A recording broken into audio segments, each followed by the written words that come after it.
Hi, I'm Mike, and welcome to Red Cell Confidential. This podcast is about using guerrilla tactics to attack social injustice.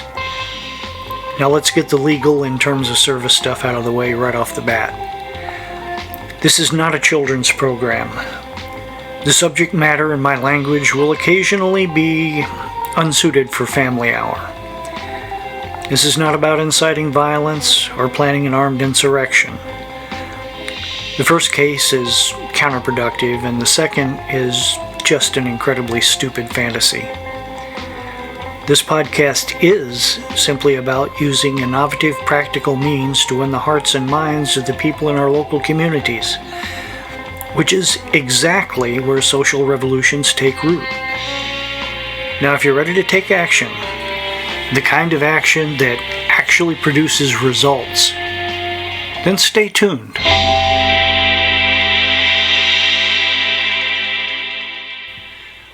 This week, we're going to discuss operational security, or OPSEC. If you're following the asymmetrical approach, you're not always going to be surrounded by family and friends.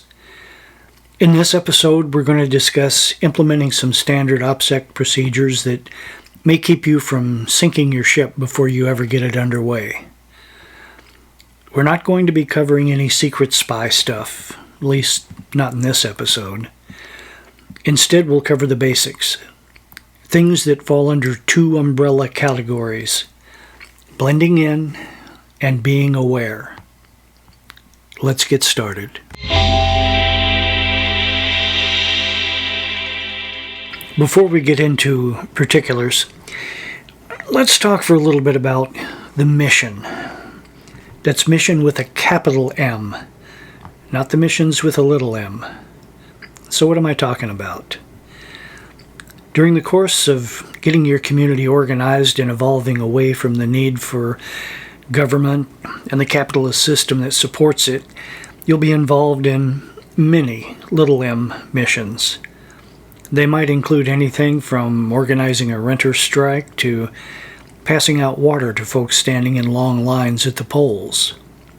Now, you might have jumped to the conclusion that the big M mission I'm talking about is advancing the cause of socialism or eroding the power of the government over your community or some such. No, that's not it. The real mission is to build a relationship with your community and its leaders, a relationship of trust. That's the secret sauce. It's not focus on any of those other lofty goals. They'll come naturally as byproducts of your many successful smaller projects. And it's certainly not so that you can become acknowledged as some great, well-known, highly visible community leader yourself. That would hamstring your operations in so many ways. No, it's about developing relationships of trust, because they are what will open the doors to getting more ambitious projects on the table. Building those relationships may even involve supporting a project that wasn't your idea, that doesn't quite fit into your particular ideological vision. Well, if it's something that will improve the lives of the people in your community, you need to evolve. Bite the bullet and get behind it. It will increase your stock of goodwill. Always remember, put the mission first and your ego last. Alrighty then, let's talk a little bit about our overall approach and why we want to put a more covert touch on our operations. First of all, I think I've mentioned that if you get branded as a socialist, you're going to be treated like you're radioactive. Maybe not everywhere, but in most places. If you live in the South, it's almost guaranteed. Besides making it harder to get through to people, it puts a big neon target on your back for any right-wing racists in the neighborhood. Then, of course, there's the feds. Just because there's a Democrat in the White House and the FBI is paying more attention to right-wing domestic terrorists, that doesn't mean they've forgotten their long-standing battle with the left. We don't want to be fearful, just to use some common sense. We have to be willing to make the extra effort to inconvenience ourselves to put the mission first. Okay, now let's talk about blending in. As humans, we're born with a natural antipathy, a distrust for the other, anything that's different. And we can't help it. It's a survival mechanism that's built into our DNA. To our remote ancestors, if something was different, that usually signaled danger. Through the millennia, we've developed social and economic structures that we call civilization. We've developed lofty philosophies and religions, and absolutely amazing technologies. However, physically and psychologically, we haven't changed that much since we first stood upright on the savannas of Africa. Politicians know this, and they use it to their advantage. In order to distract us from their own misdeeds and ineptitude, they continually point us at the other. People who don't look like us, or sound like us, or worship like us. Left-handed people. I mean, everybody knows they're evil. And let's face it, the left is just as guilty as the right. We demonize the right wing. People who own guns, or wear MAGA hats, or look like rednecks, or vote Republican. They're the enemies of democracy, pure evil. Some of us go so far as to talk about bringing back the guillotine. You know what I'm talking about. Every cause needs to personify an enemy, to hate, to defeat, in order to mobilize their base. We, America, we've done it in every war we've ever fought. Now you may be telling yourself that you are not like that. I think you're deluding yourself, but that's beside the point. The point is that the people in your community are exactly like that. In order to build those necessary relationships of trust, we need to be accepted as one of them, or at least as close kin.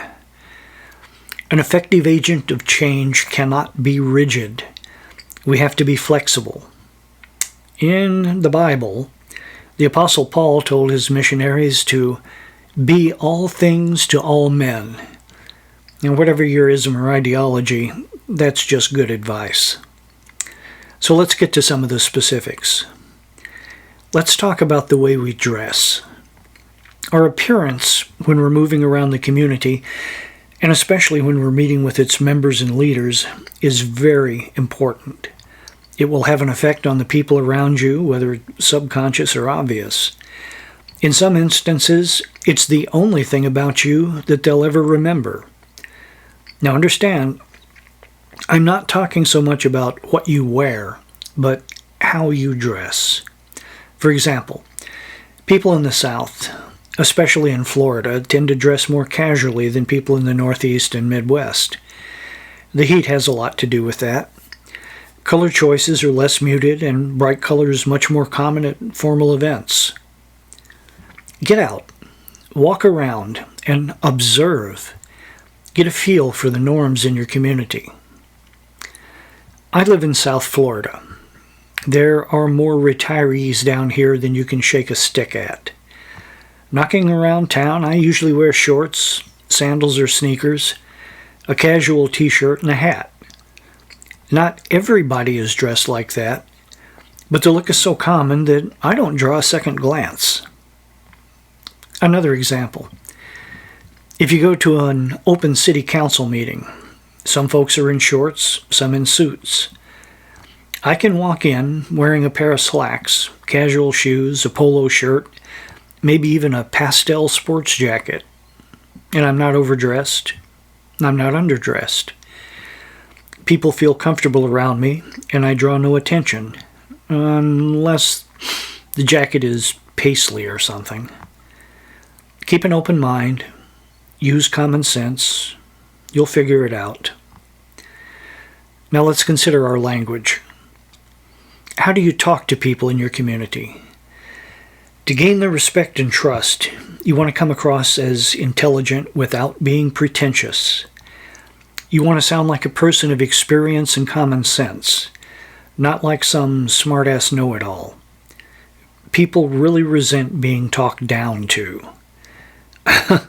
And mansplaining is an absolute deal breaker, a mortal sin.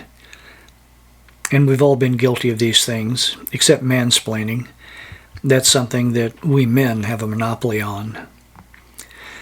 Again, before you open your mouth, observe, think.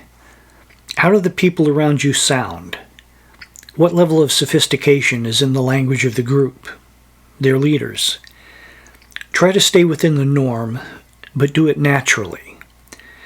If you're in an area with a distinctive accent, don't fall into trying to imitate that accent. I guarantee you'll just be shooting yourself in the foot. Let me make a comment about profanity. Avoid it. Even if the group you're with drops the F-bomb every other word. In general, it makes you sound less intelligent. And if you must, then save it for the times when you feel the need to add extreme emphasis to your point. And remember, no one is going to be offended if you don't cuss, but someone could be offended if you do. Finally, be friendly, be likable, be yourself. Don't try to put on some kind of persona, or think of yourself as wearing some kind of secret identity. You're not trained for that, and you'll just come across as untrustworthy and as a fake. Be friendly without being incautious. Be likable without being approval-seeking. Just be yourself while continuing to observe and be aware. Well, I've gabbed long enough for this episode. We'll talk more about personal security in a future episode dealing with things like mail, social media, and phone security, awareness zones, and not running off at the mouth. But that's it for this episode. Next episode, we'll wrap up our little introduction to operational security. Until then, practice what we've been talking about. Get out there. Try to expand your awareness. Observe, not just your community, but yourself.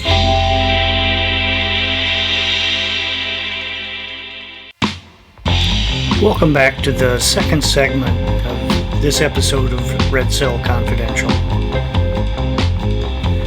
I call this unscripted part of the show Back Talk, because it's where I plan to give you an opportunity to air your questions, comments, and criticisms, and tell your stories, as a way to turn this podcast into more of a discussion and less of a lecture.